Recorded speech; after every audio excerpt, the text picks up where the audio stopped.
And that is something which many of us have experienced, or of course, if we haven't, then we certainly know others who have, especially during this time, this fragile time. So I think that Rinpoche can please begin, and there will be some time at the end of the talk to engage with questions and answers. So thank you all very much for coming.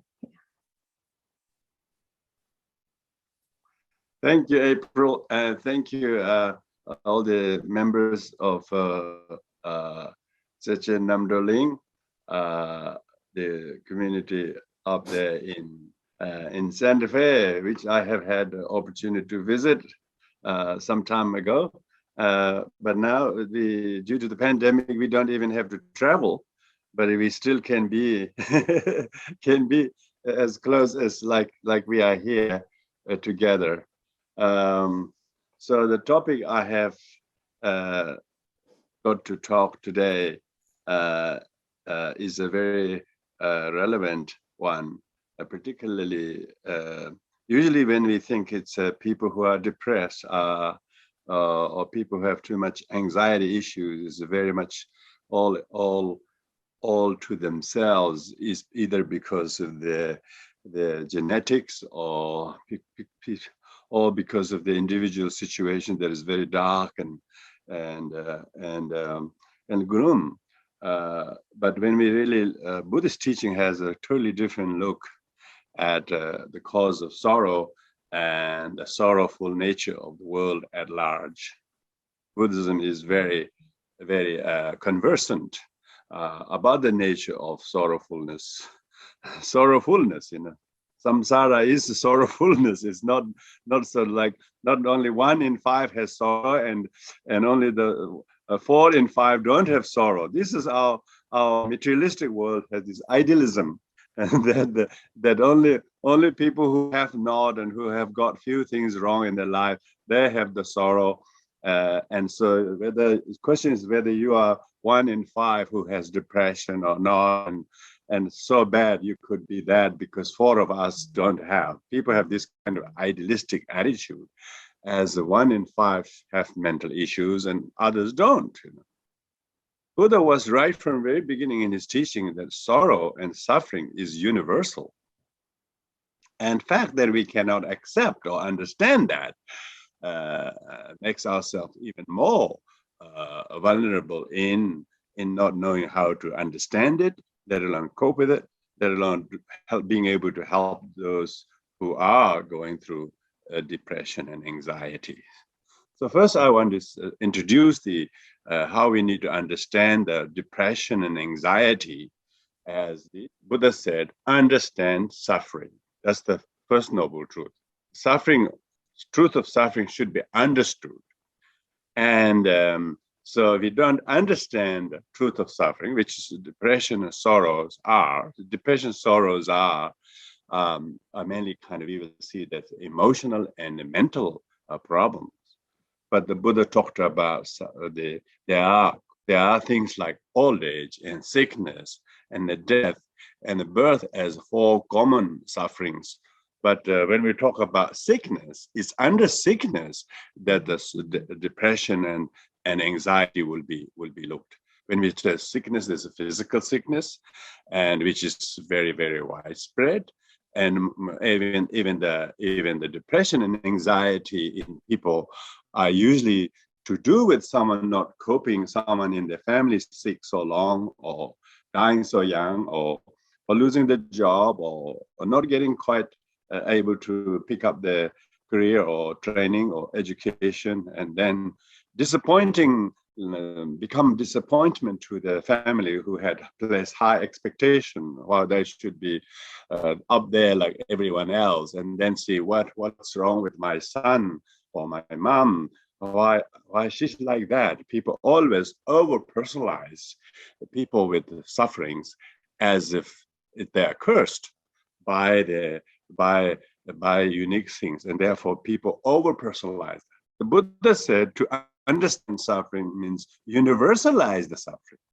Universalization of suffering makes you to feel we are all in the same boat. But the fact that we do not think we are on the same boat, I am on my own like this. People think like that.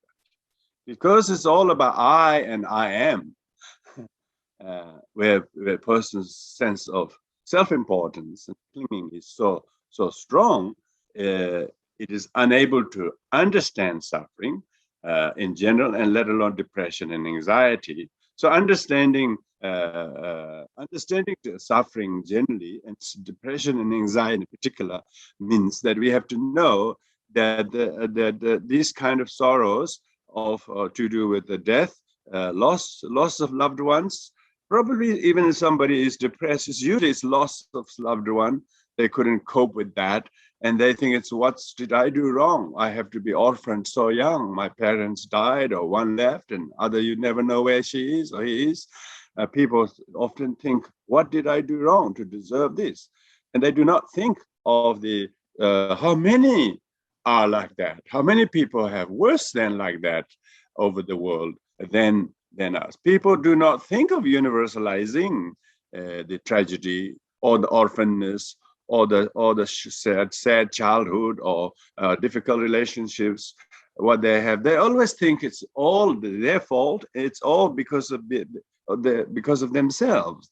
They become very much questionable. They become very much questioning of their own validity as a person. And their self-worth is being put on the question mark by themselves, the people who are depressed. The depression is exacerbated by this self kind of doubt and self-rejection. And one has so much addiction to the self, so much so that one is fighting with the self. One isn't able to treat nicely towards oneself. And because of this, everything else in the world at large, the universality of suffering is not taken into account. And due to the failure to universalize the suffering and problems in the world, one becomes so much inward looking, and then they think the suffering they have is like a compounded by many sets of difficulties in their life. They are able to list the litany of all the things that went wrong in their life. They hardly see any positive things when they are so focused on the negativity. So therefore, the understanding of a depression means that what is the cause of the depression? So the cause of depression, Buddha said, not only suffering should be understood, such as depression and anxiety. Understanding depression means, firstly, it is universal. If we don't think it's universal, we are rejecting, this is happening to me. I can't have this. Why should I be suffering? So because we don't understand it is universal, we don't want to do, we are despising our share of depression as being extraordinary punishment to us because we have been so bad or whatever. One isn't first of the point, one is understand depression, that it is universal. Second is that if you understand it is universal, then you wouldn't so much sabotage oneself for having our share of suffering. We think I have more suffering than others. But when one accepts it is universal, you can start seeing next door or your colleague or your other friend. If you don't start talking about, they too have so many setbacks in life, much more than yours. But they are not as depressed as you are. So something must be wrong in my attitude that is making myself so vulnerable and so much unable to lift myself from this curse. So then the person starts thinking, maybe I need to change my mentality.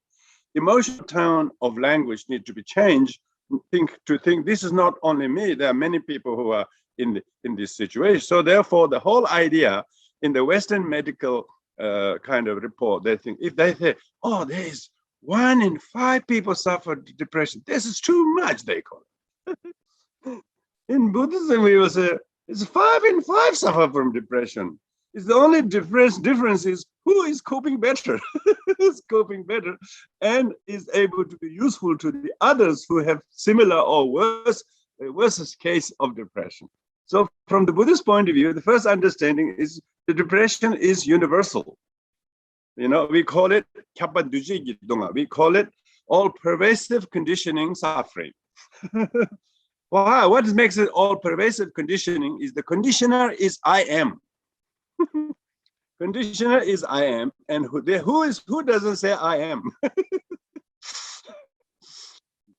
So if you wanted to put use to dye hair, you know, if you bought a bottle of hair to dye very ginger, but you have to have hair. You have to have hair to condition it to become ginger. You know, you couldn't put it on a piece of cucumber and then dye hair there. So what is the conditioner? The conditioner is I am. And who doesn't have I am? The tree doesn't have I am. The rock doesn't have I am. But all animate beings, including our dog, including, you know, all humans, they all have I am. Because I am is so universal, the suffering suffering of pervasive conditioning is universal. Full stop. That's a very important one. The second understanding of depression is, but like suffering is, all sufferings are nevertheless impermanent. if you know how to make them impermanent, you know, and that means even depression and sufferings are not permanent. They're not God mad, or they are not eternal, and they are conditioned. So because ginger hair is conditioned hair, so likewise your depression is unconditionable. You can decondition it by looking at how to make it impermanent. So instead of listing the things that went wrong in one's life, starting to create a little inventory of all the positive things that I have, you know. I live in a beautiful country. I live in a democratic country. I enjoy equal treatment. I live in a very fair society. I have religious freedom. I have this, I have that. You just list all your positive things in your life, you know. So what the depressed people are thinking, they don't give any time. They're always thinking of the negative things. The word negative means negating that they have anything. They're negating that I'm good. They're negating that I'm loved. They're negating that I have many positive things in my life. So they're very negative. So how should you negate the negative? you being positive. What is positive means you posit. You stress the good things that you have to yourself. Say, look, you have this, you have this, you have this. You've enjoyed all these 30 years of perfect health. You know, even when you don't have some health problem, you have very easy access to medication, a doctor, and treatment. Without, you know, in India, people dying not because they got COVID-19 sickness, because they couldn't get oxygen. Now, where in USA you have contracted COVID-19 and not get oxygen and die? Never happening in USA. So look at the positive things that our life has positively. Okay, so when we say all depression and sufferings are impermanent, means we have to make them impermanent.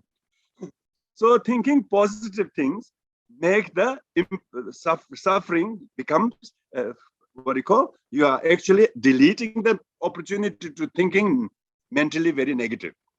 Mental negativity causes depression. Mental positivity holds or pause or maybe even deletes the negativities of the mind. If the negativities of the mind causes depression, you have to uncause the cause of depression, which is the wrong view, that they are real, they are me, they are permanent. They are not, they're not me, they are not, so they are impermanent, and there are many more people who have double suffering than I am. What can I do for them? And you start thinking for them, then you actually find ability to relieve some people's suffering. When you can do small things, small acts of kindness to others, then you're already then making your sufferings impermanent.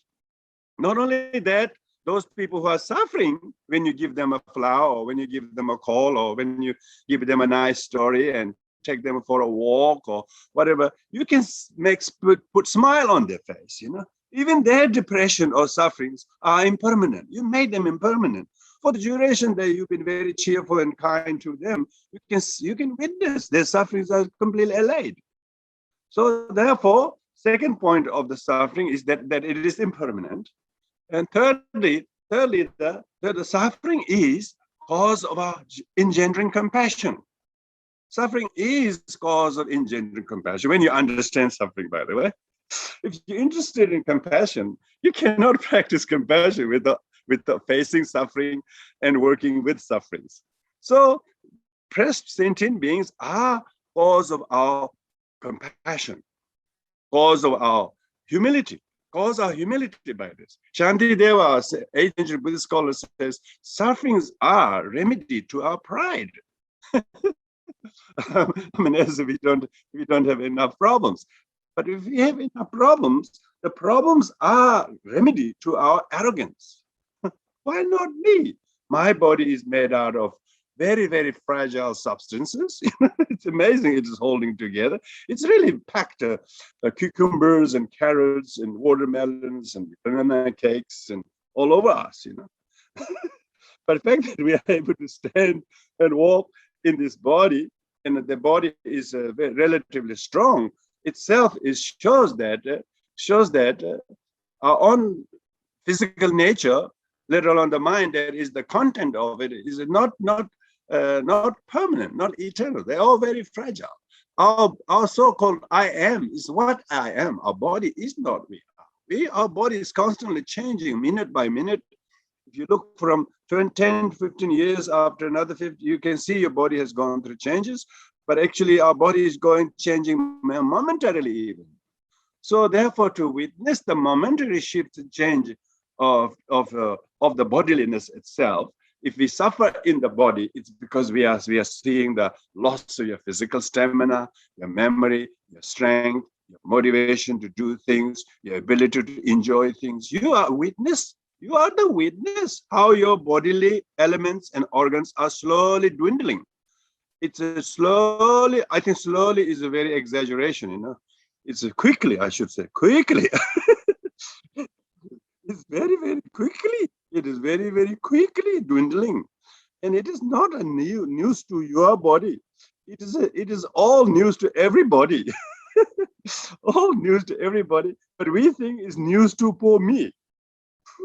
So that's what the cause of depression. Oh, poor me, I'm going through this. And then we become sad and lose hope in life. But we don't realize the aging and sickness and losing grip over things, whether it's possession or positions. We're talking about positions. Sometimes, people are losing positions. First, they don't get a position. They try very hard to get a position. So they have sorrow of not getting the position. They work so hard to get a position.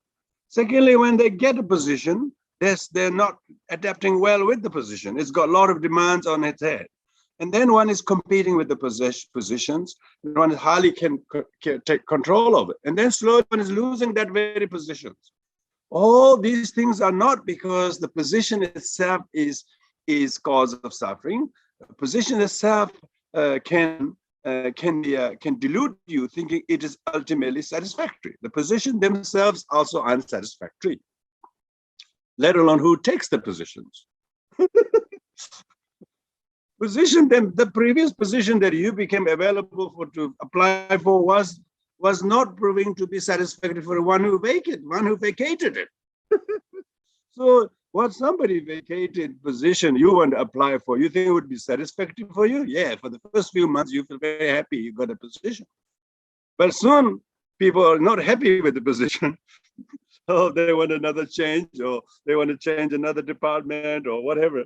You see, all this depression is people can't cope with the change. Even though change is inevitable, they're not willing to go with the flow. They're attached to some names and status, but they don't like the responsibility it comes with. Because of that, the depression is usually caused by desire, hatred, and ignorance. There are no three other causes. People think depression is caused because of genetics. People say they are because of childhood upbringing. These are, in Buddhism, not causes. These are conditions.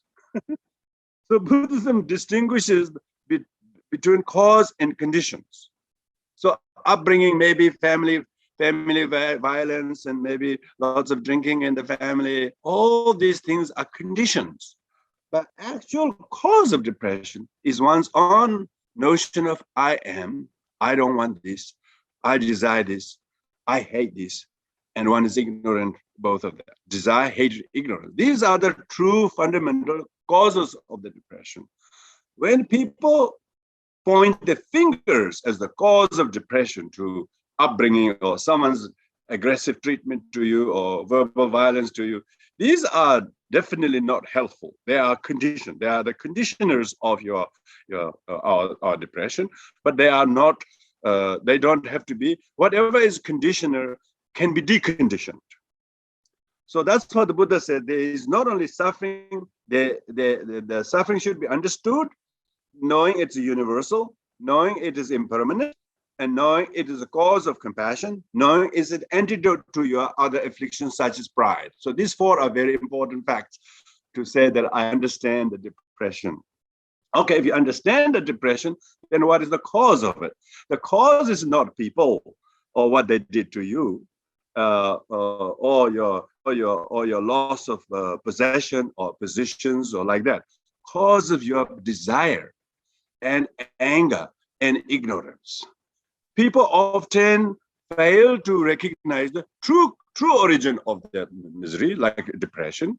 They actually mistakenly identify secondary object cause of suffering as the true cause of suffering. So that's why in Buddhism, recognize the true origin of suffering. True origin of suffering is ignorance. Ignorance of I am. I am. We shouldn't be a subscriber to the I am. Every time we want to say I, we hesitate to say I because we saw the word I is so important. Always capital. I don't know. They always write in uppercase. I am. This is a very, very big problem. That one. Though not only ignorance can't start with the word I, but also it starts with capital I. Can you deal with that? That's a double demerit. So I am. In some languages, they hardly use the word I. I don't know why, and not because they're enlightened or something. They just feel very, very, very polite or very shy to talk about their importance. They always say, "Can I do something for you?" or something. Actually, saying, "What am I doing?" Instead of saying, "What am I doing?" Can I do something for you? Can I do something for you? So, sounds like you're only there to do something for others. But when you say, "What can I do?" all of a sudden you show the self-importance. What can I do here? You called me to here. What can I do? So all of this kind of whether the ignorance of the self-importance is the true origin of the suffering. And then because of the self-importance being so important, one is desiring what one wants to do, what one's opinions should be, what one's perception should be respected. And then when one doesn't get that, then one is aversive to the other person's opinions, their perception, their views. So there is this conflict because of I am. So the true origin of depression and anger is not the people, not what they did. These are just conditions, but your own self I am and its importance, self-importance. This self-importance is very hard to see as the root cause of suffering. So in Buddhism, we call Tongwangunjur. Tongwangunjur means direct perception that you can see. And then second is Chungse Gogyur means slightly hidden. Slightly hidden. Most people only see the slightly hidden one only. They never see that directly. And the worst, the third one is Shinto Gogyur means extremely hidden.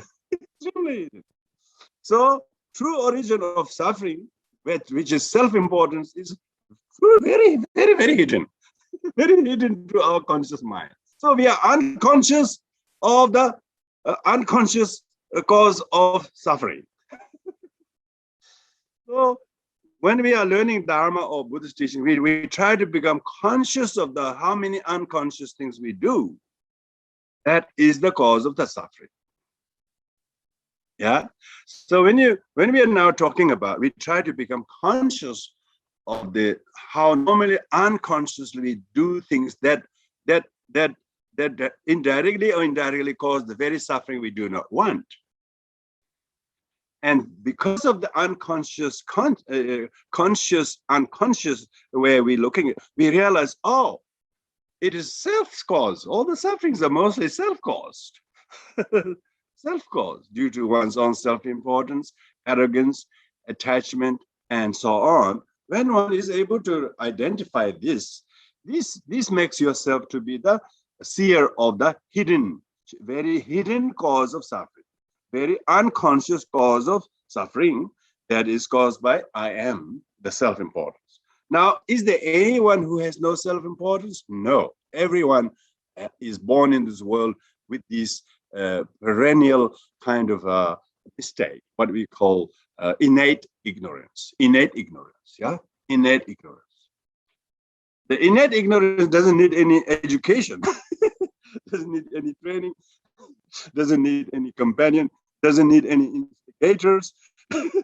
It's just like the hair, you know. It can be conditioned into any color. You know, ginger one day, blue another day, yellow another day. You can bring any hair conditioner can put on the hair because it's hair, you know. Because the conditioner only works with the hair, you know. So all the suffering only goes with I and I am. The rocks and trees, they don't suffer because they're inanimate. They don't have I am. Today you call the name of the street. In 10 years' time you change the name of the street. The road doesn't mind, you know. What if someone tried to change your name tomorrow? You say, why you change my name? We want to have a right to use the name. We are so attached to I am. I am not just to the name, to your gender. So many problems. Depression is because of gender bias. Or you're so for your gender and against other gender. There's only two miserable gender in the world, as we have enough to fight with. I mean, we have only two genders and they are being divided by the I am. You know? Even say someone like me, I supposedly I'm a male gender, but I could cite female gender. But if I cite female gender, but still I have to go with because because of my opinion dictates me to sympathize the how many centuries the female gender has been suppressed by male domination. You know, I can say that, and I know that. You know, I know that. But still, the world is still at that level, and it is not going to. Even Buddhism is not necessarily that advanced when it comes to gender equality. It lags behind terribly, terribly. I was 2 days ago. I did with Nyungde. This is the fasting ritual in Tibetan Buddhism, and the story of that practice comes from this very famous Indian Buddhist nun called Gelongma Palmo, and she became leprous, and she was abandoned by family and everyone because she lost her limbs to the infection. All 4 limbs she lost. She could only slither on the floor like a snake. You know, snake at least have this amazing ability to move fairly quickly. You know, we humans without limbs and hands, you can't really move. She could only move that, but she, through her devotion and guidance that she received through her devotion, she healed herself, restored her limbs, and became fully enlightened. Gelongma Palmo. And so I was saying, if Gelongma Palmo was a man, I think she will be as famous as Padmasambhava. I was saying.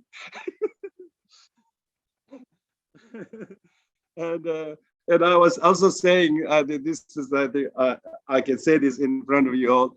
I think I said that the Gelongma Palmo has not been correctly historically identified. If she is Kuan Yin. The Kuan Yin that goddess of mercy that is highly revered in China as a goddess who carried this water bottle to heal everybody is actually none other than the Geloma Palmo. That's what Geloma Palmo's practices. When you do Nyungne, you pour the holy water for people to drink so that you cure. But otherwise, there's no, the Chinese history hasn't gone far enough to India to link with the Indian girl, because Chinese thing is Chinese girl, goddess, you know.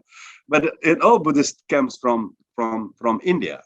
So all this I am and I am not. So people always attach to their gender, or their color, or their creed, or their nationality, their ethnicity. Look at the Middle East. All the fighting is there, is all the depression. When you think about Middle East, you feel sad.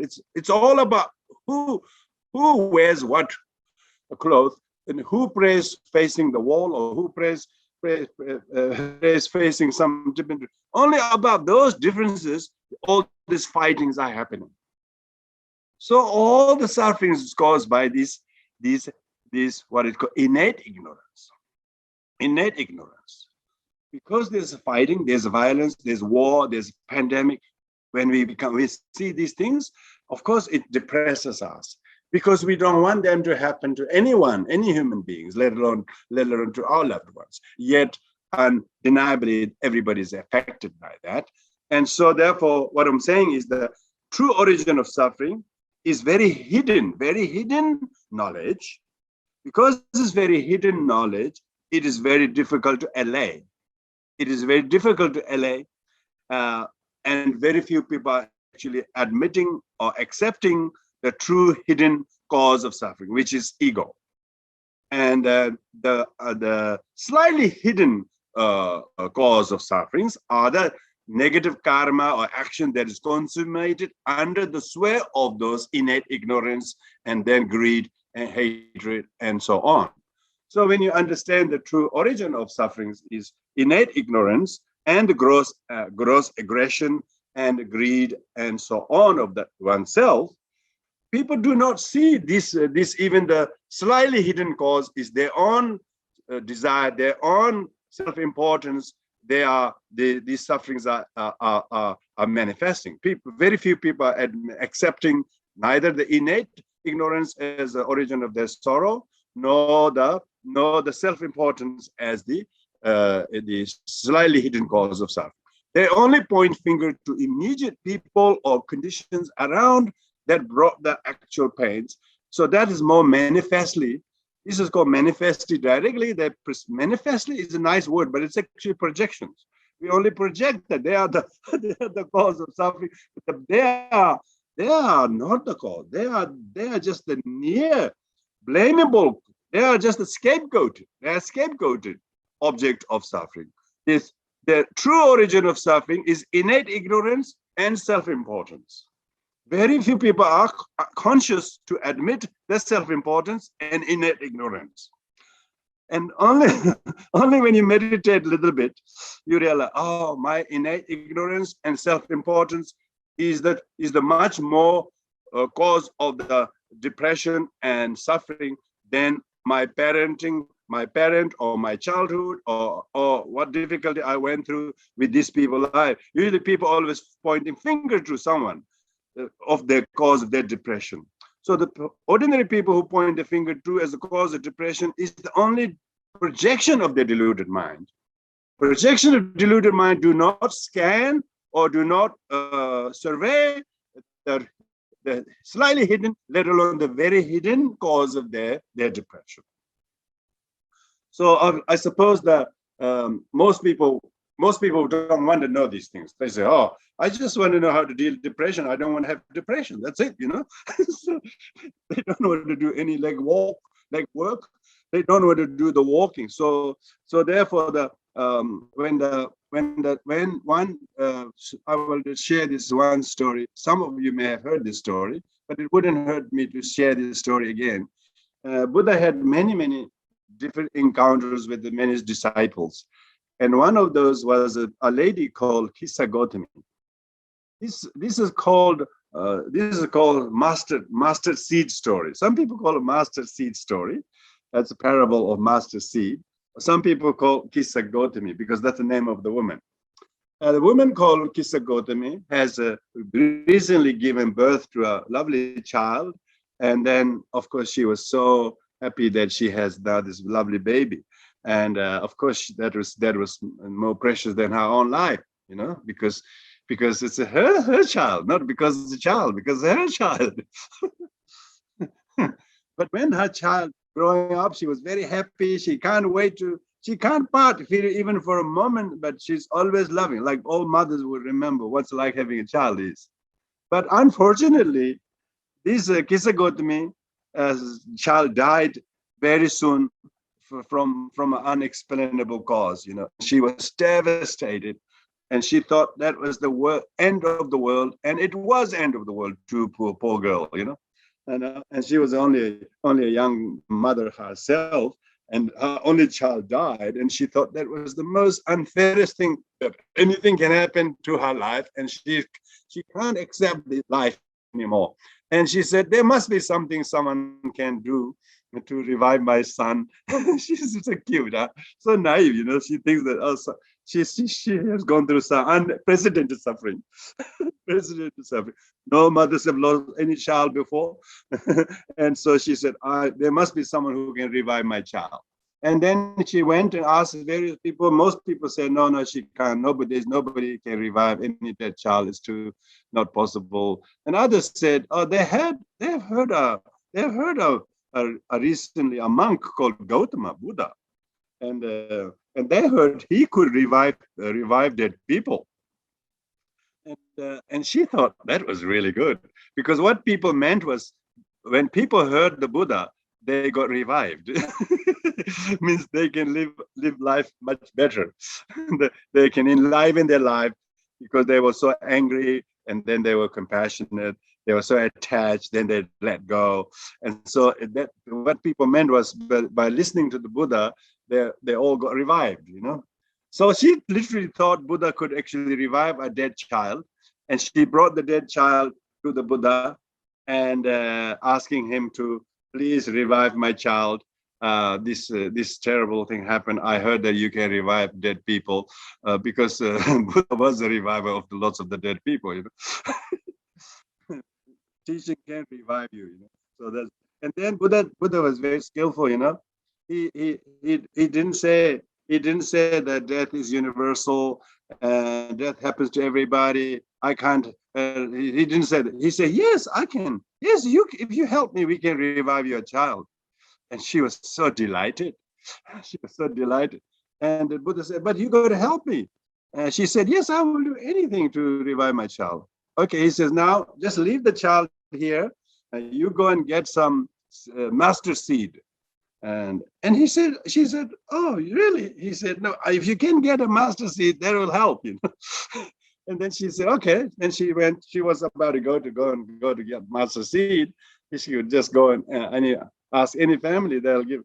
And then Buddha said, by the way, it got to be a mustard seed from a family where death has not occurred, okay? Oh, she said, of course.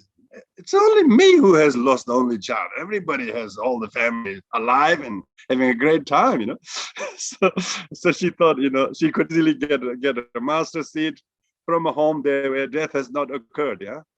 So she goes to home, asks for a master seed. She knocked the door, the people answer the door, and then she said, can I have some master seed? It's a very odd thing to request. Most beggars would accept anything you give, but this lady isn't after anything. She just want a master seed. Everybody says, Mom, there's a lady calling master seed. Do you have some master seed?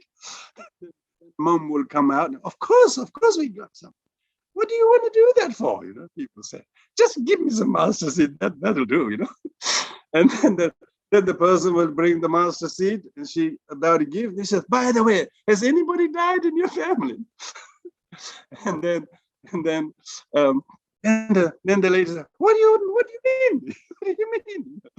I thought you were after master seed. Were you asking whether somebody died or not? No, but I can't have the master seed if someone has died in this home.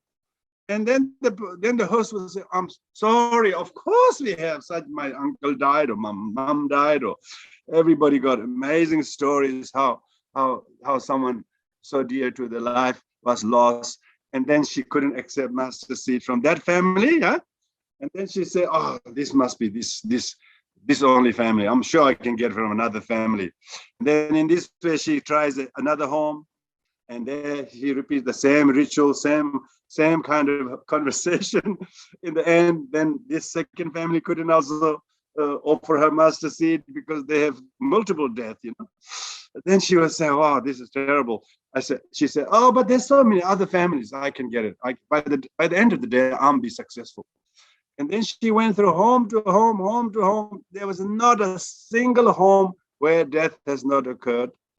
And she basically exhausted all the homes, and she couldn't think of going to any home to find master seed.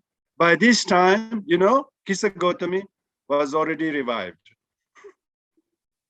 She came to realize, oh, death is universal.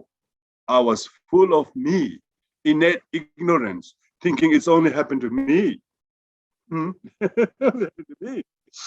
She said, "Oh, I'm only suffering because it's as I am the only one who has lost a child. When all of those family, everyone I visited, they have coped, they've been bereaving all these months and years, and they have multiple deaths. They've been orphaned and so on." So she realized, wow, after going from home to home, Buddha's assignment given to her revived her, gave her the new life, knowing that death is universal and it happens to everyone. And I'm suffering the loss of my child mainly because of my attachment to the child, not because of the death. So my suffering is caused by my innate grasping to me, and as if my child shouldn't die, which is quite an illogical demand, you know. She should have done that kind of demand when she was conceiving the baby. By the way, if you're going to die, I'm not going to conceive you. She didn't do that. He was conceived and died. And by the time, you know, when she returned to the Buddha, she wasn't asking the Buddha to revive the dead child because she was already revived herself. But then she asked the Buddha, "Can I go and bury my child?" Buddha said, "Yes, you should." So what did the Buddha do? He taught her to understand the suffering of the loss,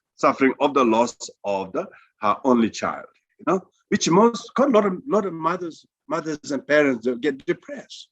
You know, quite a lot of young people are depressed because their parent and mother died, and they miss the mother every day. Every day they come home, they feel empty because they are so sad. They think their life is not worth without my mother, and mother would think life is not worth living without my child. So the depression is usually caused by attachment, and attachment is attachment to my child. So that's the kind of direct death of my child is caused by depression, you know. But it's one's attachment to the child is the slightly hidden cause of the sub-depression. But innate grasping to I is the hidden cause of the depression. So when we understand that, then we not only understand the depression and anxiety, but we also understand the cause of the depression and anxiety. So when we understand these three, then we have a good, now we can decondition the ginger hair.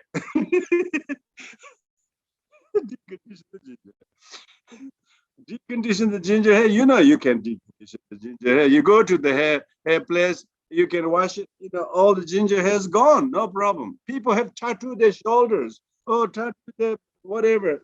And then a couple of years later, they wanted the tattoo to be removed. You can remove the tattoo as well. So like that, you can also remove poor me mentality and the innate grasping, how it is caused. And then the remedy, how to understand and depression and anxiety really means, then we are talking about now what is the remedy. Remedy is person must now find to recover from depression, one has to be positive. Be positive. In Buddhism, they say you have to list 6 causes to get one result. We call, in Mayan Buddhism, we call 6 cause, 1 result. These 6 cause is, for example, they say, firstly, one should think of someone like your mother, Marcia Tinten. Firstly, you recognize your mother. So firstly, recognize who your mother is. Just recognize your mother and recognize your mother. Say, this is my mother. Whether she's alive or deceased, you remember your mother, and you need to now create the first cause is recognizing someone. It doesn't have to be your mother, by the way. Some people can't think of their mother. It's just too difficult. Terrible, isn't it? She's the last person they want to think is the important person in their life. Some people, I'm not saying all people, but in Tibetan we always think the mother is the most. But they say maybe you have some very beautiful person. Just think of that one person that you have in your life. Yeah, maybe your husband, maybe your wife, maybe your father-in-law or sister-in-law, maybe your best friend. Think of them and what they do to you and what they've been there for you for all these years. When you start thinking like that, this is called recognition of the good that you have. Yeah, recognition of the good that you have. So that's very important. Now you're trying to distract yourself from depression. We're trying to decondition the ginger hair. So recognize something precious that you have. So recognition. In Buddhism, we call recognition of who your mother is. And then second is the recognition of what you have, someone like you have. Then you have to recollect the good, recollect all the things that they have been good to you and kind to you and generous to you and supportive to you. And so you list all the things that your mother has done from day 1 to 3rd week, 4th week, every day, when you're wetting yourself, when you're hungry, when you're cold, when you're crying, and so when you're not even able to crawl, and then able to crawl, then able to walk, then able to run. All the years of rearing and caring and washing and bathing and feeding, like a motherhood does, or someone who in your life who does every day, every week these things for you. Whether it's the shopping for you, or bringing the food for you, or bringing everything what you need for you, or taking you to school, or bringing you back from school, or washing your clothes, packing your lunch, or buying the best quality shoes for you, or whatever the good things that someone has been doing to you. Remember all the things, not just remember who the person is, remember all the things they did to you, and so that you feel grateful. Yeah. So you recollect all the kindness, kind and good things that your life has attracted. The love, the generosity, the guidance, protection, care, the guardianship, and all the good they did to you. And so you remember those things. Yeah, Marcia Tinten, we call Tinten, and you recollect all the kindness that your life has received. Like I could do the same here. I can say, I can think of, say, Swiss Red Cross. Okay, I can think of just example. Yeah, Swiss Red Cross saved us in the refugee camps in the Upper Mustang in the 1960s. You wouldn't believe all of us arrived there with exhausted and malnourished and traumatized, and many died on the road and lost all our animals. We became completely orphaned. We became penniless, yakless, you call it, because we only had yak. If you have a lot of yaks, we consider to be rich, We were quite yucky, we have a lot of yaks. But then we became yakless, So when you have no yaks, you have no food, you have no clothes, you have nothing, So we become so poor. But all of a sudden, the Swiss Red Cross came, brought all these, tins of food or sacks of rice, all the way from Calcutta. They flown in small little twin otters, flown in Jomsom. They dropped by air and then rationed this to every family every day. And I saw, first time I saw a white person was this Swiss nun, Swiss nurse, I think. Maybe she's a nun too. I think she was better than some nuns. She definitely was completely selfless. All the way from comfort of her home in Luzerne, she she go to volunteer and live in Upper Mustang in the ravages, in the hard life in Himalayas. And then she's reading people's pulse. We don't know what she's doing, you know. She's looking in people's eyes and mouth, and she gives medicine. I remember those things. And then they saved us from dying of starvation, of whatever sickness, preventable sickness we were. So we were saved by basically people like them. So the world is full of good people. And we must remember them, remember them. This is not just 1 year or 2 years. This is not just one family. Thousands of family was flocking. Everybody was lining up, caring to get the rice for the day. And we were doing like that for 8 months. We got nowhere else to go, where our food's going to come from, where shelter, we just like that.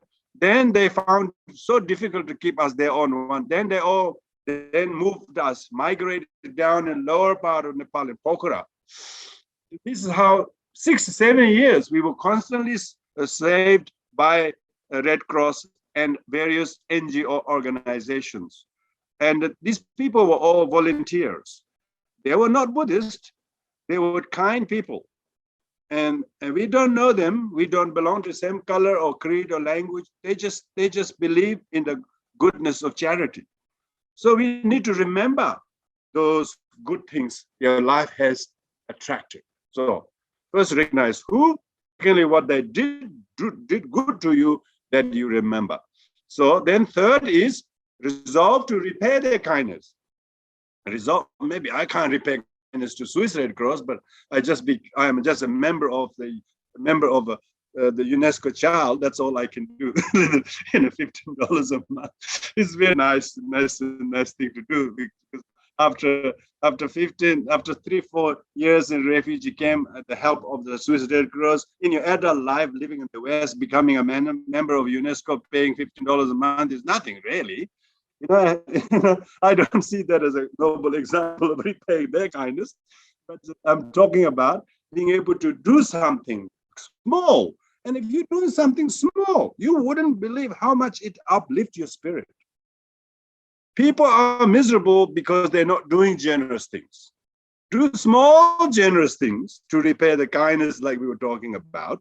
Then that, firstly, recognize the kind people. Secondly, remember their kind gratitude. Thirdly, you are now repaying their kindness, if not directly to them, that do similar things they used to do to you, to other people. And that will make you create positive karma. And what does that do is there's the first three, yeah? Recognition of your mother, remembering her kindness, and resolve to repay her kindness. And then the fourth is, and increase your love. Try to fall in love with your mother again. Try to know how to love your mother again, if you have forgotten, that's a terrible thing, You try to love her again, even she's not with you. You should think, I had such a wonderful mother who looked after all of us all those times. You try to think that you couldn't believe how amazing, selfless mother she was. You will start increasing love towards her. Love means your ability to like her. You're fond of her. You think of her, it gives you joy, or maybe some joy, tear of joy, knowing that you had, however difficult she was, she gave all to you and your siblings. Likewise, you love those organizations like Swiss Red Cross. Swiss Red Cross is like Tibetan. For Tibetan, when they see Red Cross, they think it's good. They didn't even know it was Swiss, Some people bought the Swiss knife because they like the mark. Later on, they realized Swiss knife have to do with Switzerland. Because Swiss is the only country whose national flag is Red Cross. So they're really good Christian country. Good Christian country do a lot of. Swiss is the one who doesn't have any war with any country. Why? Swiss is the so there's quite a few things like that. Swiss Red Cross and Red Cross. Swiss Red Cross, Red Cross. Swiss is the only country who use the cross, Red Cross, as their national symbol. And people remember Red Cross, they think it's something's good. They don't know it's Christian, but they know it's good. I think Christ is good, don't you think? Teaching of the Christ is definitely good. There's no doubt about that. It's people, whether people teach that teaching, Christ's teaching properly or not, and practice it or not. Christ's teaching is no different from Buddha's teaching. His teaching is forgiveness, kindness, charity, compassion. Amazing. And Buddhism has a method how to become compassionate through meditation, self-discipline, not giving credit to the divine authorship. So there's a few things we differ.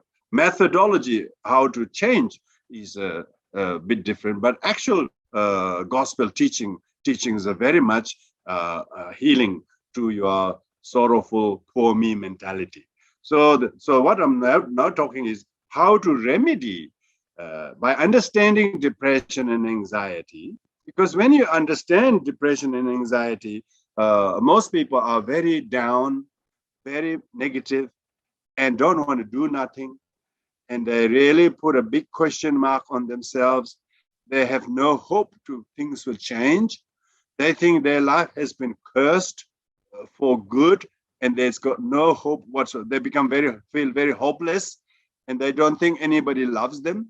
They don't remember any people who loved them, and they basically forget all the good, and they over amplify the small difficulties that happen in their life as the only thing that happened in their life, and they lump that with their life, and therefore they have this much they call black dog. Black dog really means they can only see everything in black. They don't see any hope. So to be able to change that, one should start to doing these things, these four I was talking about. Recognize the mother, remember her kindness. Third is resolve to repair kindness. Resolve to repair kindness, make a promise what you will do. Mother may be deceased. Swiss Red Cross may be next door to you, but you can still do things that you honor them or her. So that is practicing loving kindness. Practicing loving kindness towards her. Speak kindly towards her, about her. Speak kindly to anyone. Speak nothing harmful, nothing divisive or scornful or condescending to about anyone on any reasons. Even you think like those thoughts, you should say, this is terrible. I should put an end to this kind of thought still bottling up in my mind.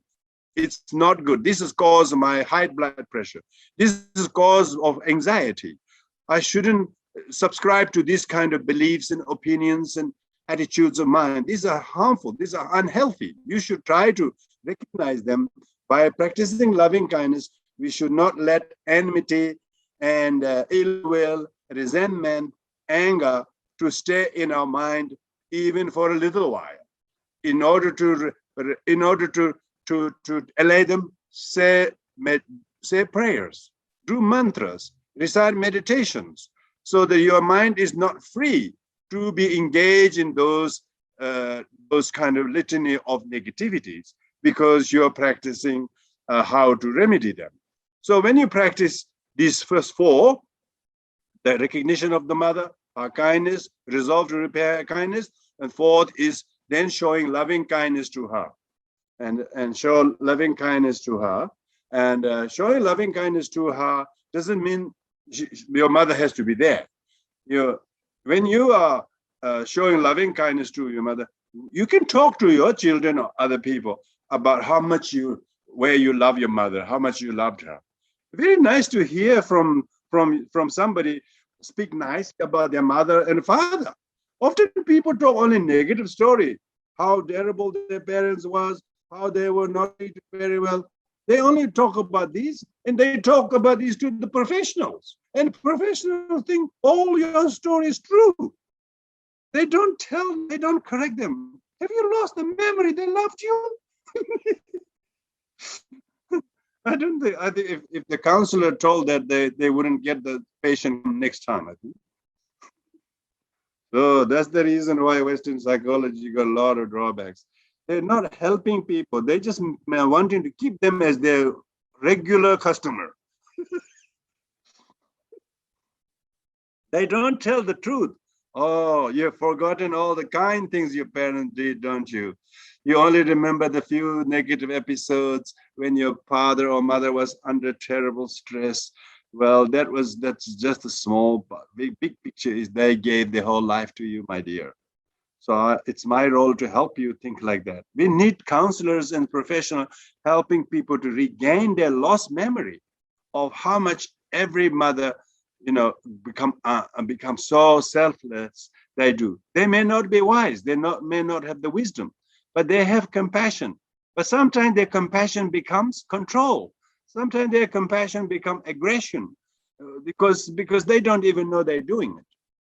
Because they care so much, they don't know how to care properly because they didn't have the wisdom.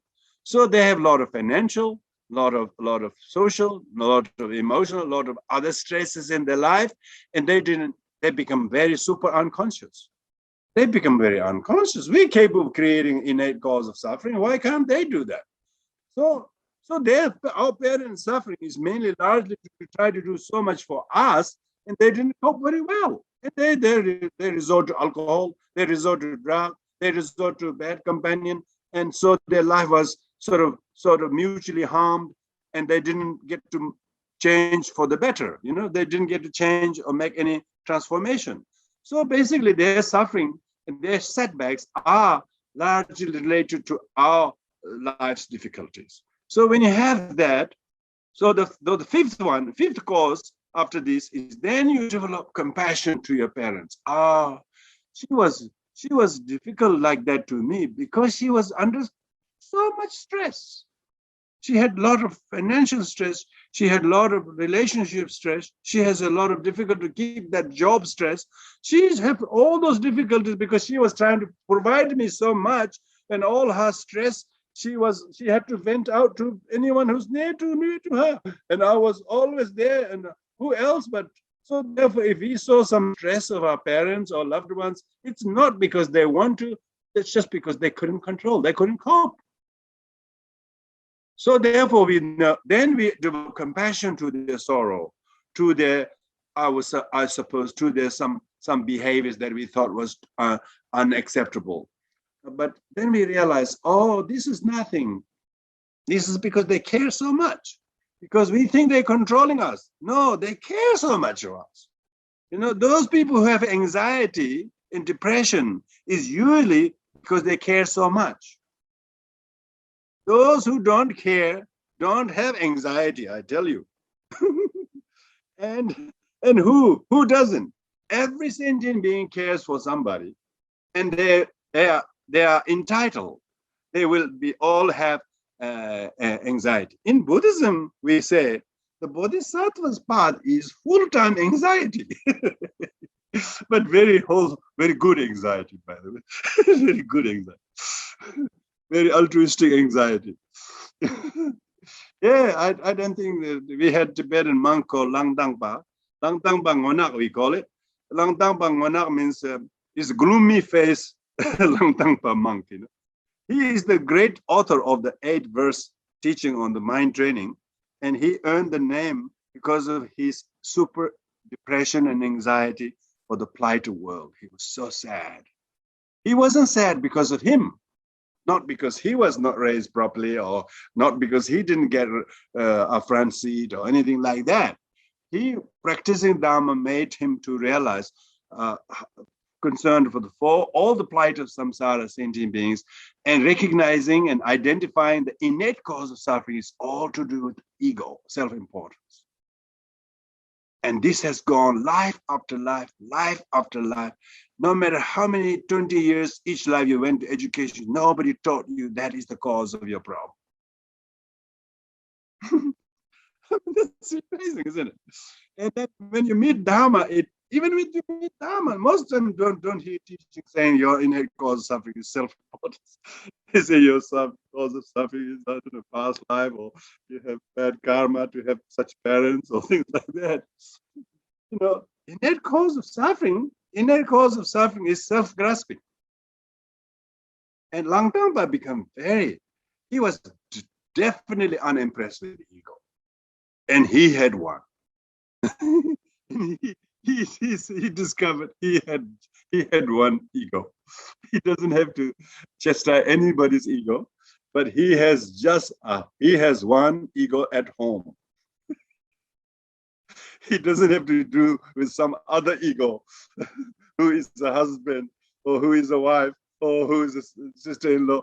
He finds himself to be pretty difficult to live with, What do you think? I think that's when you recognize that innate ego, then Lang Tangpa got really depressed. He got depressed, and not in the sense of the negative way, but he developed strong revulsion to his ego as the true and origin of suffering. And if he was never smiling, he wasn't seen as or heard as ever laughing or smiling. He was called Lang Tangpa Ngona, gloomy face Lang Tangpa. Isn't that every sentient being suffering that is caused by innate ego, but very few know that is the case, and what a bad news it is. There's no education, basically. People have no education to tell that. So Lang Tangpa Ngona wrote eight verses called Mind Training, Lojong Tsigima. There's only 8 verses, and these 8 verses, in this, the most important one is being able to recognize the innate ego as self-cherishing as the root cause of suffering.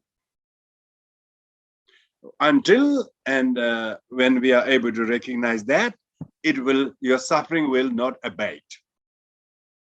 Because we have not able to uproot the very root cause of the problem. So no point sort of pruning the branches and leaves every now and then when the root of the poisonous tree is still growing, So therefore, the root of the suffering being self-grasping, and yet most sentient beings do not know that, including your say a colleague or parents or whoever you think is difficult. Then you start to develop compassion. Oh, he too is the subject of the suffering caused by innate grasping of ego grasping, and all the karma and affliction consummated under the sway of that. So we are all in the same boat. So then you have empathy to the suffering of the people. So that's the sixth. Mashi Tinto Tinso Mashi Tinto, recognizing mother, remembering her kindness, resolve to repair her kindness. Tinso Yon. So then the mother become very, very object of your loving kindness. And the fifth one is affection to her, and the 6th one is compassion. When you have these 6 causes, then the 7th is the result. Then you have result is altruism. Result is altruism. That is the selfless mind. The selfless mind with which you may make yourself readily available for the benefit of other sentient beings. So when we talk about dealing and understanding depression and anxiety, it mainly comes from self-centeredness. And because self-centeredness is, if you have 5 people in the house, there will be 5 self-centeredness. One of them might be just going with you always, you listen to, because they're minor, that's only. But wait until they become 18 or 20, then you realize how much ego they have. You wouldn't believe. Oh, you thought your little one would listen to anything what you do. Wait until they get up on their shoes and become 18 or something. You will realize how much egocentric mind they do have. You couldn't believe how mother and daughter wouldn't get on very well as soon as the girl turns some age. You wouldn't believe how much ego everybody has. And even if the mother and daughter has a very fundamental conflict and so on, you wouldn't believe. Some places a little bit different, but depending to the culture and I would say, social kind of system they have. In the very individualistic, competitive society, like materialistic society, they all say you got to look after yourself first. That's it. You know, they go first person. Bad news. You're the first person. First person is the most important one. Yeah, we should be the third person. You know, we should be third. The first person should be third person. You know, third person should be first person, and second person can remain second person. That's good. Reversal. But we always first person, always first come, first serve, they call it. Always look after ourselves first. In the people who understand how to remedy depression, they should completely reverse, put others' importance first. And because all goodness comes from selflessness, all problem come from selfishness. So one is poison, one is medicine. You know, one who practices the first suffers, one who practices the latter doesn't. So, and since the one who is able to practice the selflessness is very few. Why? Because very few has conceived these 6 causes that brings this result, let alone saying, I'm going to take up these 6 cause, 1 result. It's called practice of altruism. Practice of altruism is bodhicitta. And so most effective remedy to all sufferings, but let alone depression and anxiety, if by understanding, why should we understand depression and anxiety, is that we, when we do understand, then we completely overhaul. Overhaul means change, bring complete change, you know. Buddha says the Dharma is to transform and purify your mind. You realize how much poison we've been drinking, how much poison we've been adding into our food, and no wonder why we've been sick all this time. Now we have to take the poison out of all the food that we've been mixing with. And so we should start feeding real food without any poison that is not tainted and poisoned by self-centeredness. And it's very difficult. It's almost impossible for most people to practice to live selflessly, because we live in a world full of selfish individuals. And the teaching of the Dharma in general, and particularly Mahayana Buddhist teaching, propagating these is a very minority people can understand these teachings as being the essence of the teachings. Others are doing cultural things, what they call Buddhist. But they're doing like various cultural things occasionally on period or some full moons, but to make them feel culturally very orientated. But real practice of heeding to the gist of the teaching, where one put the others first and accept the blames and giving the credit to the others. And even if someone is hard on you, you should see them, oh, they're not really hard on me. They're going through all this hardship already themselves. They can't cope with it. So therefore, they're not deliberately, this lumping on me, but they have been under it so long. They are not able to cope with it, poor thing. Now, what can I do to de-escalate their problem?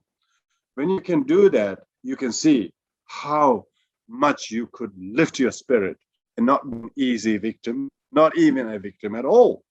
You, instead of being harmed by their wrongdoing, you become armed by their action, because you have the skill, you have the remedy, you have the medicine. You have the key. You have the key. Yeah, that's very good. You have the key now. Now you have the key. It's all the locks, wherever you go, everything is locked. You don't know what to do. And now you got one key. That is the key that opens all the locks. Key that opens all the locks, which is the selflessness. When we have selflessness, you don't have time to be. Even if you're depressed, you must be doing some good, because you have reason to feel, have good anxiety for the benefit of others, and you do not idealize our world to be free of depression and anxiety, because you can't expect the world to be free of depression and anxiety, because that's world is actually nature of the world is like that. And only thing is whether with a small act of kindness we can dispense, can bring small, I would say, soothing feelings to other people who may not get otherwise any time to reprieve or even small breaks from their sufferings. But when someone is able to dispense such small acts of kindness, then you can see even in the misery, we have a purpose to live, that we can at least support someone and remedy their difficulties and make them feel empathized, make them feel supported. And by that time, in misery, we meet Dharma. You don't meet Dharma in pleasure and success and all the worldly colorful things. You only meet Dharma and greet Dharma. People meet Dharma, but they're not greeting the Dharma with gratitude. If you're meeting and greeting the Dharma with gratitude, then your sufferings are a cause of great growth of compassion. When you're denying and desisting, rejecting suffering, you haven't met the great, let alone greet the suffering. You have rejected the sufferings. The more you reject suffering, the more it exacerbates. The more you accept the sufferings, knowing what they are caused by, you are causing the very sufferings. So you may not see anything but suffering, but these sufferings are boosting your compassion, boosting your resilience and tolerance, and therefore not lump with the sentient being with the suffering, but try to save sentient beings and try to resolve the problems. Sentient beings need to be saved. Problems should be knocked out. We call be safe on the person, be hard on the problem. People are not doing that. They're hard on the person. The problem itself is unsolved because they think the problem is the person. They don't realize the problem is not seeing the problem. Problem is mistaking the problem with people and then lumping the problem with people.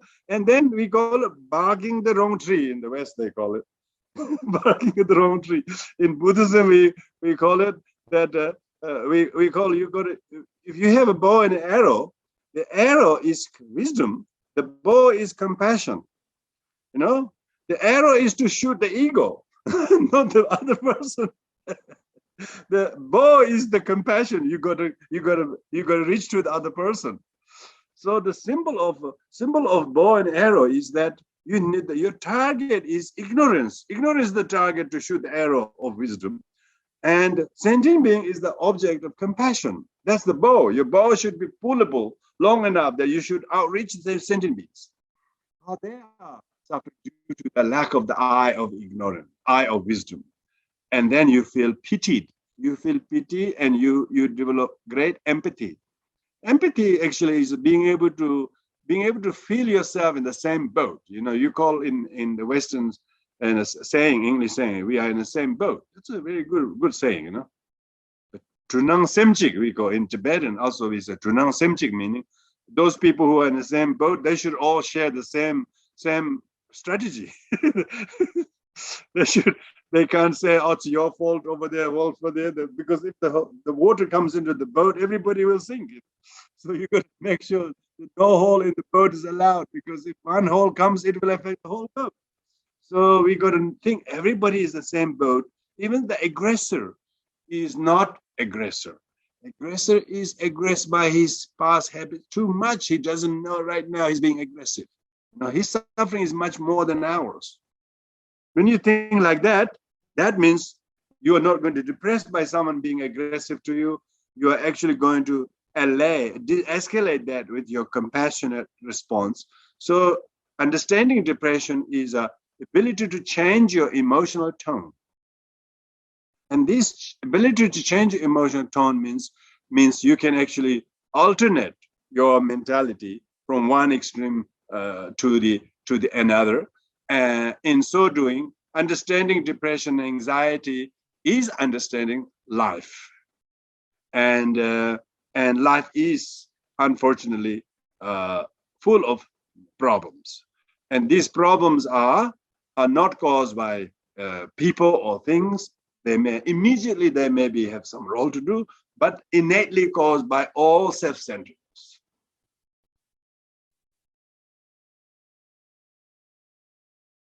So I'll take just 1 minute break.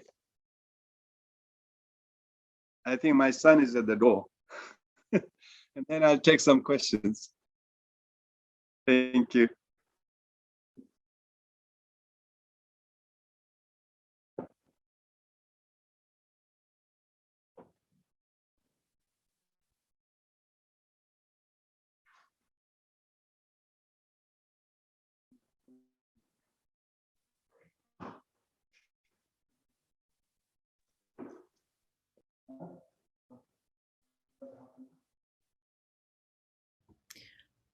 Hi, everyone.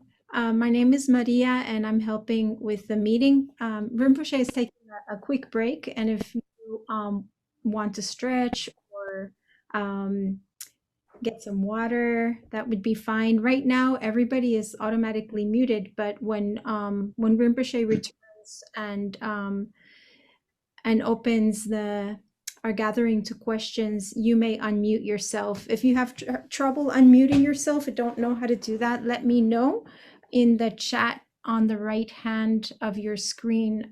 You can send me a message or just put in the chat a message that you need help unmuting. Thank you. Hi, Dorje. Very good to see you here.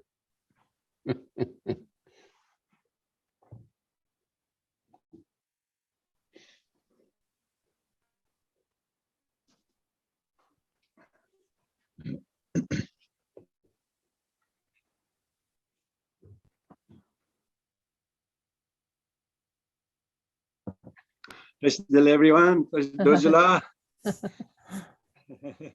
Welcome back, Rinpoche. We look forward to a few questions. Yes, please.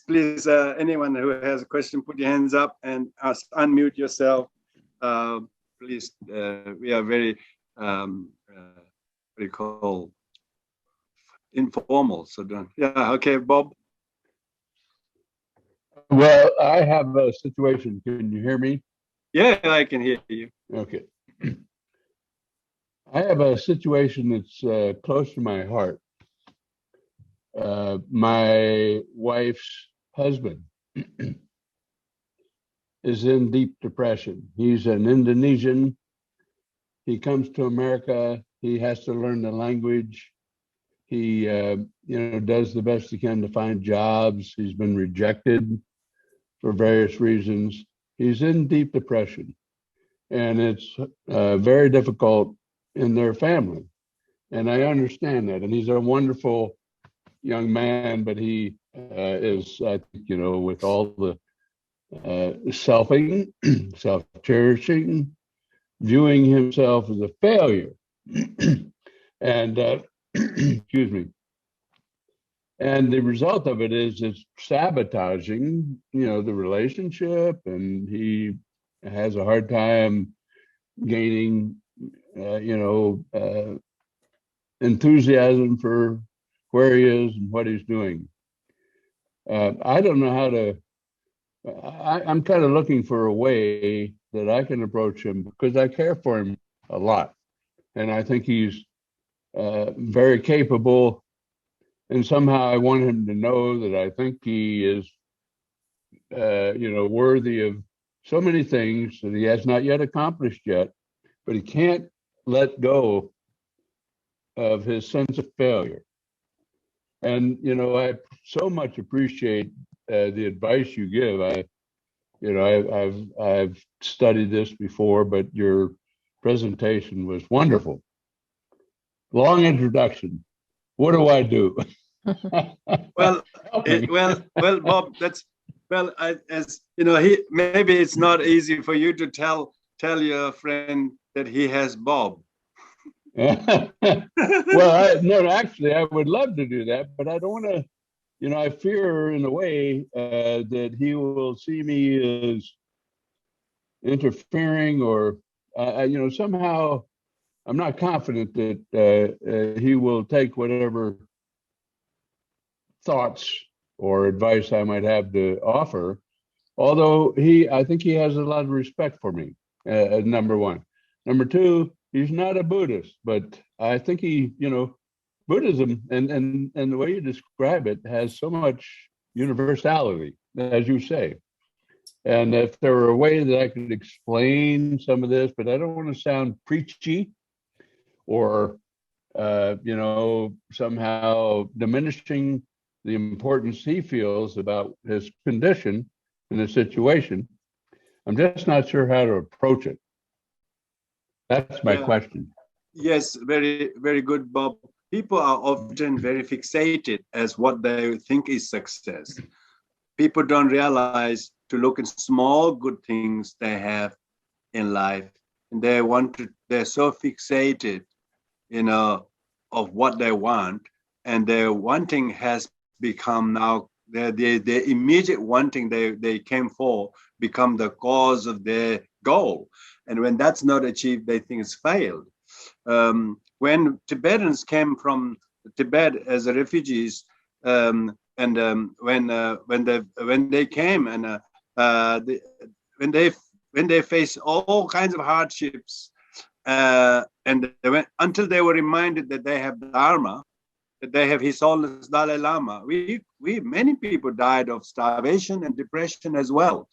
But a lot of the Tibetans who have stood up strong is because they remember, we may not have the country over in our hand as home, but we have His Holiness, we have the Dharma.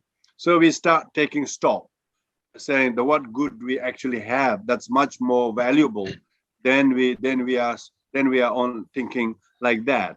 So of course our example here is fairly kind of national Tibetan national stuff, what they suffer, and how we all try to embolden ourselves, encourage ourselves not to feel sad or depressed, but feel doesn't matter. We have roof over our head. We live in America or Australia, whereas we have plenty of freedom.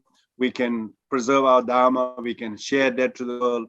And that's really fantastic. If you think like that, and then we don't miss the mountains. And when I go to Tibet, I feel good there, but I don't think I can live there because it's too dry for me and too bleak. So then I was thinking, maybe I should travel Eastern Tibet. There's a little bit more greener there, like that. So even if you go to Tibet, you're not often contented thinking it's my home, because your home is all ransacked by these neighborly thugs, So they're all so you don't want to live there anyway, because unless they leave, and because of that, we rather live in America where the people are very friendly and very, very kind and very, then we realize, we may not have the karma to live in our country, but we have good karma to be loved and treated very well in this country. We start thinking like this. So we don't think about what we lost, but we thought of what we gained instead.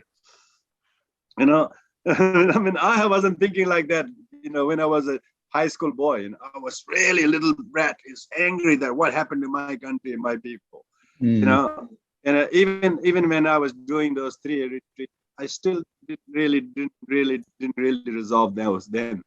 But later on, as you grow through maturity and time, I realized, the Dharma is more precious than your even country or your home or like that, So then we try to evaluate, assess ourselves. So your friend really need to reassess his life, who the things that he has that he didn't have before coming to America, and start looking at some of the positive sets of things to boost his morale and that the good that he actually is to his family and so on and so forth. You wouldn't believe, I know a friend, a Polish guy, he came from Poland to do PhD in Australia. And he did this very, very funny scientific research that there's only him and another 2 does that in the world. And when he did PhD, he did very well, but he didn't get a job at all. His field was so specialist that nobody wants him. So he couldn't get a job in his field, even in Australia. Australia was plentiful of land of opportunity. And he had to go and study IT. To start from scratch. And then his wife was not aiming anything high because she didn't have a PhD, so she was catering or something. So she was the breadwinner, while he was doing the undergraduate, and then when he finished the undergraduate as IT, he got a job straight away. And but not a professor anymore. He says, look, I got doctor such and such, but no use for that because I never got a job in that. So he didn't want to even use the name doctor because he couldn't get even a 1 penny in his pocket with that title. So lots of people go through amazing kind of journeys, and they do lots of effort to do one thing, and then they didn't get exactly what they want from that. But then they need to be able to readapt themselves. Yeah, I think the trick, and it's a sensitive kind of balancing trick for me. I mean, I'm his father-in-law, you know, my wife's husband, and I think the world of him, and I think the world, of course, of my daughter. But I want for him somehow to gain more confidence in his self, or to recognize, I mean, to put it more in the dharmic terms that you've described, to recognize that his situation and his grasping at his self, what's the right word, sort of sabotaging negativity, if he could find a way to loosen that. And the trick for me is, how can I present that to him in a delicate or diplomatic, non-offensive way, so that I can encourage him and assure him that I support him and those kinds of things. And I think you've laid out a very good path for me to to try to follow, and I appreciate that. And I will do that. And if I have more issues that come up down the line, I hope you'll let me call you or write you or something. Oh, of course. We have each other, that. So we have to think we have each other. We are not far at all. We're not. No, we're not. Drop me a line. Drop me a line. Yeah, we're as close as we are digitally or something. Thank you so much for your teaching. You're most welcome. This was wonderful. Wonderful. Yeah. Thank you.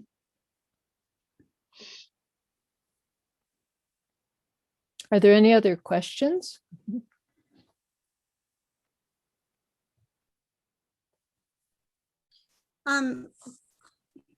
Yes. Hello. Hello, Rinpoche. Thank you so much for your talk tonight. I see that very clearly that our problems stem from a misunderstanding and a grasping of ego and belief in I am and our self-importance. But I'm wondering, from another point of view, what your thoughts might be on something, on depression that is medically caused by a medical issue, such as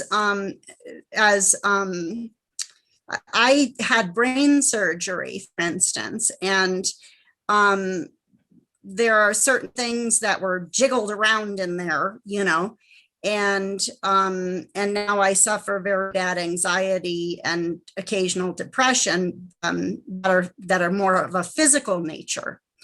And even though I can think of what I'm grateful for on a daily basis, it always comes back to me as a daily struggle of combating whatever has changed in my brain.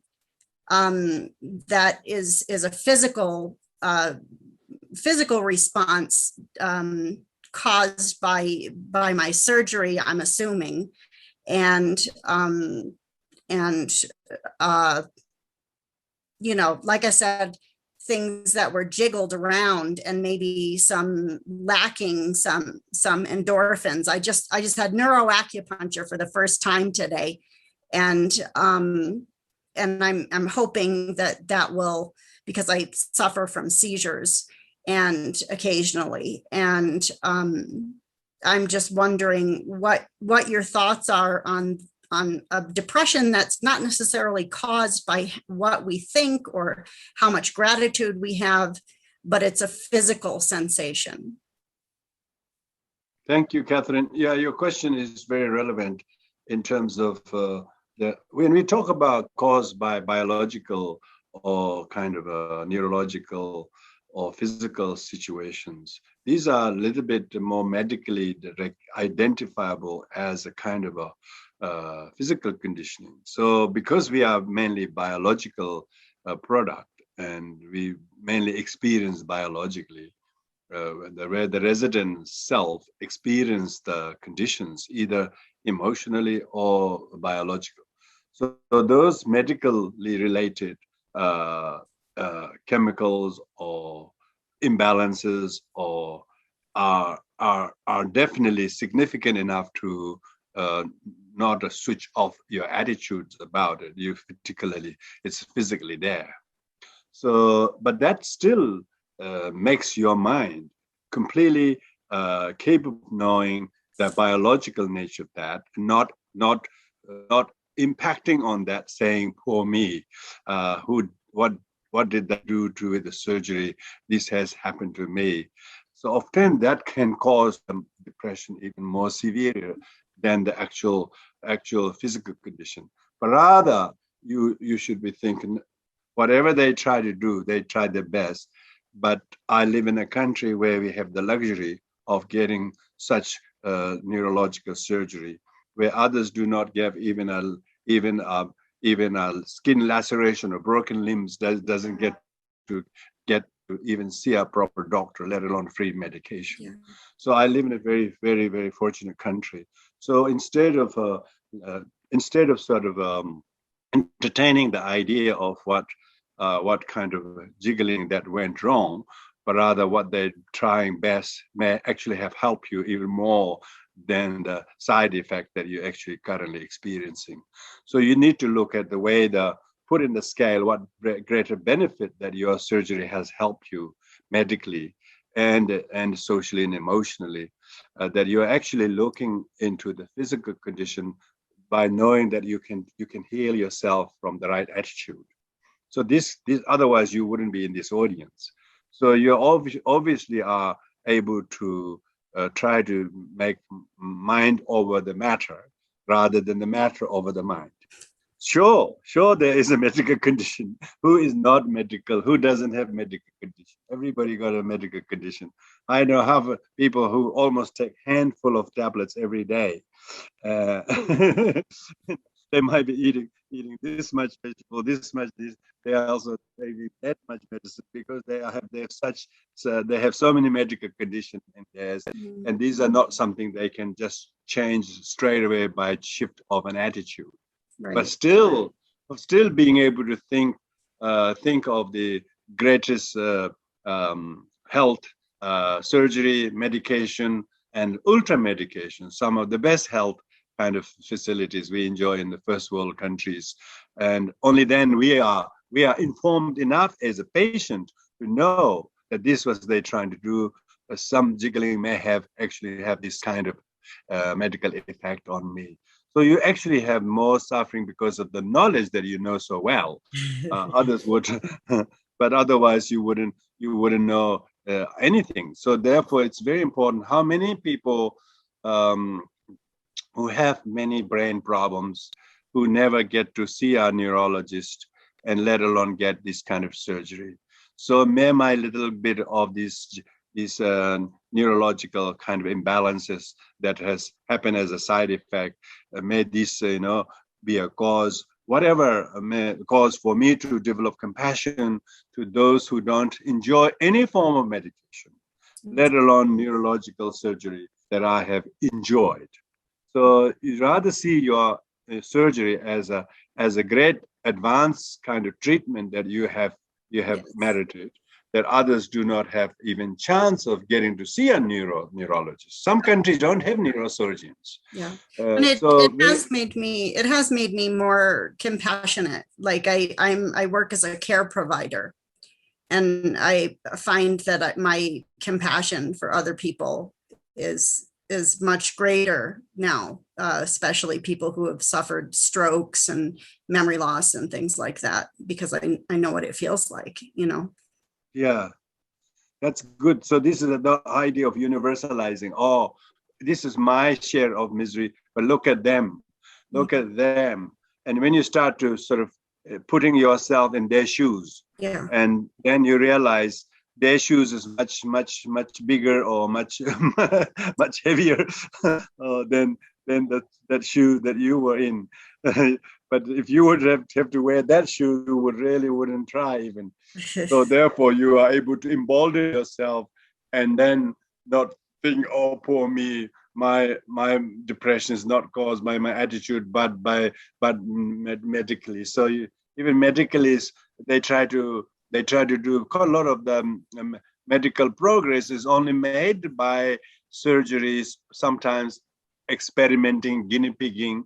You know, somebody's definitely experimented. You know, I know someone who has a skin cancer. He always goes to Sydney twice a week because he's being experimented, because he's the most, and he's getting free treatment also for the experiment, and he's getting a benefit from it. But at the same time, he has to make the commitment to go there every week, every 2 weeks, to make the doctors to study. So often these kind of medical advance that we have enjoyed today is a result of last 200 years of medical research. So got a lot of this effort. You know, when we die, people are quite willing to donate their brain or lung or liver. They are quite happy to donate their organ.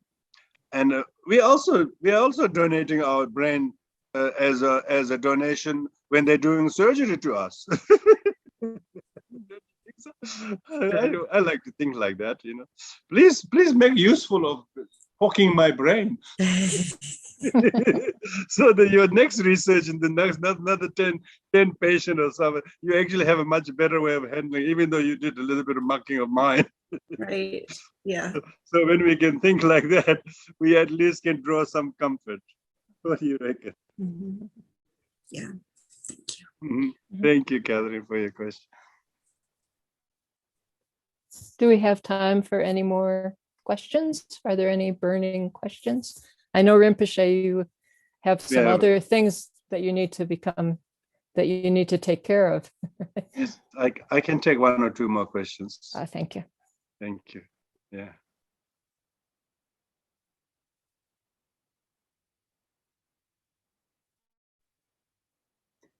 Well, if Are you all from USA? Yeah. So you're all in the evening. I'm in California right now, and I have a question if nobody else does. My question is not so personal. So if somebody has a question that's burning and personal, I can wait. So please speak now. Okay, I guess nobody is speaking, so then I will ask my question, Rinpoche. First of all, thank you.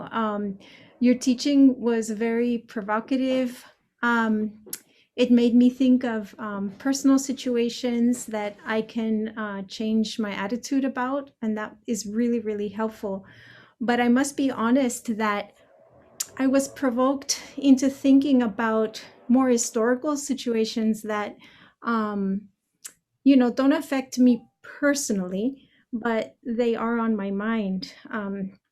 For instance, when you were talking about, you used the example of the problems happening in the Middle East, and that they're due to, I guess, attachment to different practices and things like that.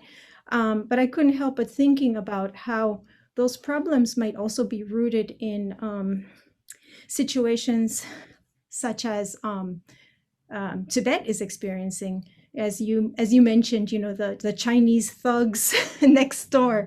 So how do you explain or approach depression that has to do with invading countries, like imperialism or colonialism, powers, big national powers that do not allow one's own people to have the conditions, the minimal conditions sometimes for life or survival, and much less for having being free of depression or anxiety. And I'm thinking, any of the places that we're in, even here in California, there were indigenous populations that were displaced by European colonizers, or in Australia, the situation with Aboriginal peoples, I know, is very difficult, where some communities don't have the minimal conditions for a healthy life. So what does the Dharma say about that? And one more thing that I picked up on that you said is that that we shouldn't we shouldn't expect this world or this reality to be happy, that the nature of world is suffering. So yeah, how do you reconcile all of those things, like the Dharma offering advice for alleviation of suffering, but at the same time the nature of the world is suffering, and then there are these sufferings that are so monumental, so collective. As Dharma practitioners, what is our responsibility towards that kind of suffering, and what can we do? Thank you. Thank you. I think I wouldn't imagine I could cover in my answer to cover all, but most importantly, what you covered there is the suffering is the nature of existence. Then happiness is not absence of suffering. The suffering, happiness is being able to accept the suffering, to minimize it in a way that you can be useful to relieve others' suffering than mourning and groaning of your own. So that's the amazing thing about that, is that that when we are helpful to other persons suffering, and we don't have the idle time to mourn and groan of our suffering, and during that time we have this amazing happiness that doesn't come from any of the other things that we put so much effort in. But whereas being able to do a little bit of help to someone whose situation is much worse than ourselves or anyone gives us tons of joy that is everlastingly remain in your mind. So that's kind of happiness we call happiness that is not poisoned by self-grasping. So we say about that may all sentient beings have a happiness that is devoid of suffering. Usually most happiness would be sufferings, because they're suffering from like happiness from meeting your loved one. All of a sudden you're happy, but how long will that happy last? In a couple of hours later you're arguing, and then you can't wait to part, And so the most suffering, most pleasure becomes suffering, Most pleasure are sufferings also. But so we're talking about happiness that comes from our ability to relieve the other suffering slightly by us not becoming self-centered. So during that time, we will have a joy or happiness that is not tainted by the other issues and focus.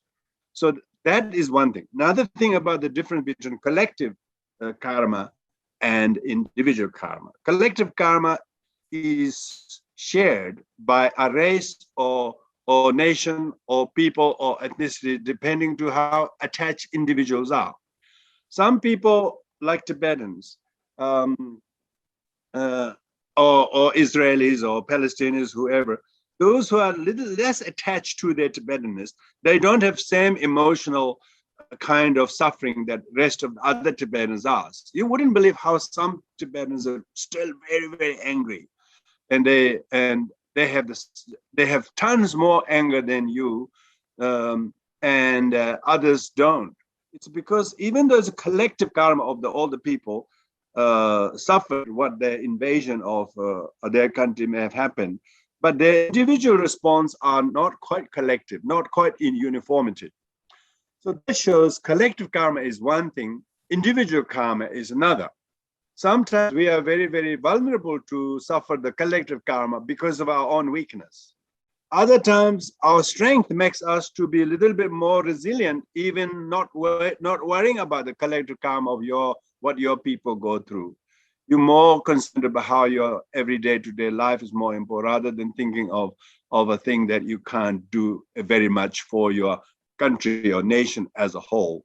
Whereas some people are so engrossed in the collective karma, and then they hate everyone who's Israeli, for instance, or they hate anyone who is what they think is the other mob, Whereas others don't do that, So this kind of inherited racial hatred between some warring parties, they have fought for 30, 40 years fighting. They have this, like India and Pakistan, If you look at the Indian and Pakistan, you would think they're both the same.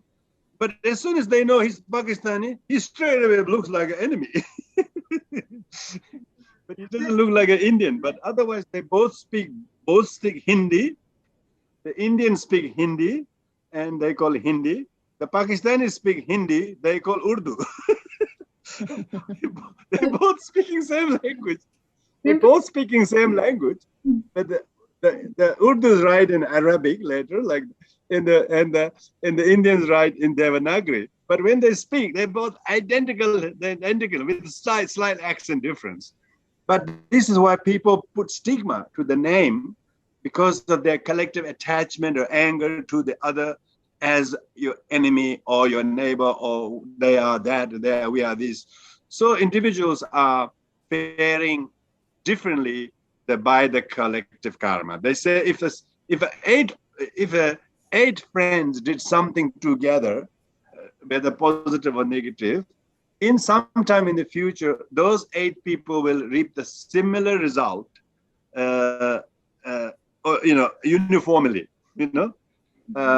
But if these 8 people were in a bus, and the bus had a big kind of accident, all the passengers died except the 8 people. 8 people survived. So the collective karma was the bus accident, but the individual karma of the 8 was they didn't suffer any laceration, let alone being killed. So some people escaped unscathed from such accident, but others died without any harm. So even though they have the collective karma to be traveling in the same bus from this to that, all that thousands, hundreds of miles, but in the end, when the bus had the accident, 8 people survived. So they actually have their own individual karma that is collective within the 8 people, but not collective the rest of the passengers. So you could have that kind of variation. So that's why the suffering, alleviation of suffering is not a possible thing in ultimately speaking by any one of us. Even Buddha has not removed all the suffering, but individually we can relieve our sufferings by doing something for the sake of others. So then we find our own sufferings has relieved by itself, by ourselves not being full on. We are not full on. We are not always thinking about ourselves all the time, nearly as much as before. We are thinking lesser, and then moment we think of doing something for others, we didn't realize by giving that or doing that to him had such a great value to you. And then when we discover that many more times, then we're starting to bring small acts of kindness, small acts of selflessness, and it gives the everyday to do suffering tolerable. Otherwise, people wouldn't have anything to look forward to doing, because small acts of kindness we can do to each other, then we are able to remain tough and strong and resilient in those difficult times, and we nearly do not suffer the same way as before, because we have basically shifted our mind, not being so vulnerable or offendable as before, because we have lesser I am, and more for the others.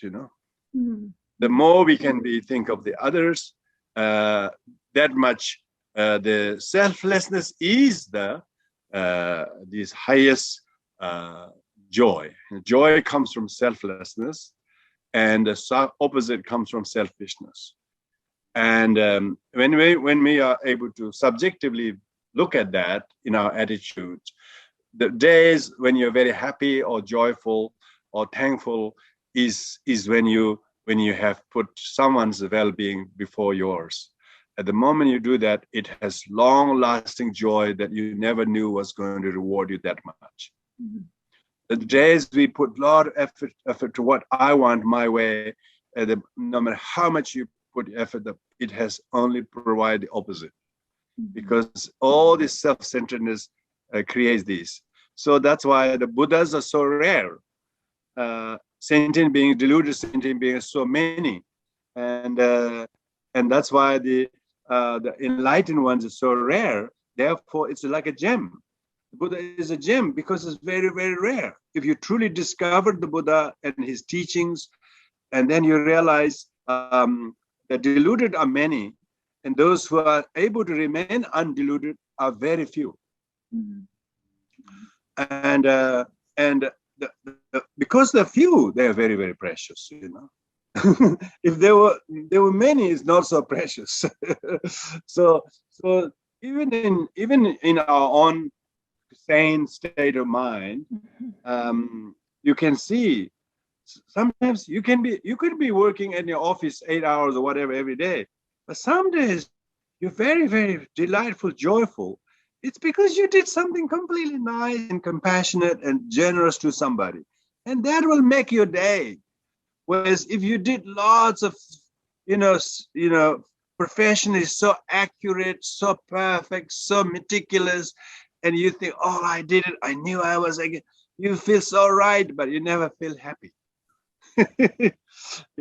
So the kind of materialistic things people try to do to be right, to be correct, usually do not have any rewarding benefits.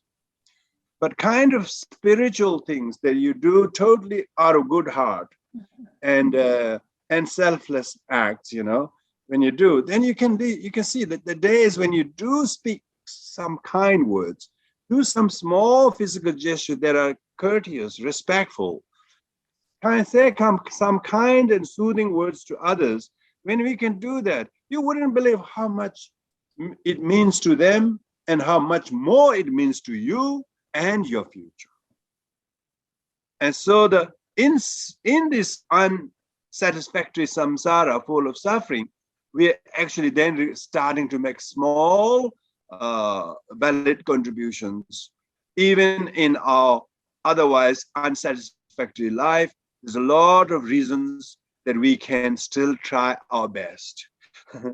And then you see there's a small but incremental changes and shift in your attitude. And you hardly find a kind of incessant suffering in your mind, because we are human beings. We human beings should not suffer as much as animals or as much as other lower realms. But a lot of people are suffering more than animals because their mind is completely intoxicated by greed and anger and competitiveness and self-righteousnness. And then their education didn't do anything but to boost their ego and pride and self-importance.